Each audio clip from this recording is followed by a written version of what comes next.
स्वतःचं जीवन संपवणं सोपं वाटतं, पण याचा अर्थ स्वतःची स्वप्न, श्रद्धा आणि कर्माची वाटचाल थांबवणं. अरे आयुष्यात संकट येतील, अपमान होईल, पण त्या प्रत्येक क्षणी देव तुमचं बळ वाढवेल. अरे शरीर, मन, आत्मा ही सगळी परमेश्वराची देणगी आहे. आणि आत्मघात म्हणजे परमेश्वराच्या कृपेचा अवमान. जिथे संकट सहन करण्याची ताकद आहे तिथे विजय देखील आहे. मला वाटेल की तुम्ही हरलात, पण त्या क्षणी देव तुमच्यासाठी एक नवीन दिशा ठरवतो. जीवनाच्या प्रत्येक वळणावर, प्रत्येक अडथळ्यावर जो स्वतःवर विश्वास ठेवतो तोच परमेश्वराला अधिक प्रिय आहे.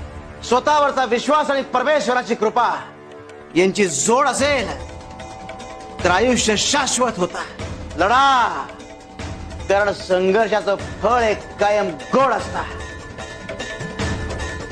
शिव हरे शंकर, नमामि शंकर, शिवशंकर शंभो, हे गिरिजापती भवानी शंकर, शिवशंकर शंभो.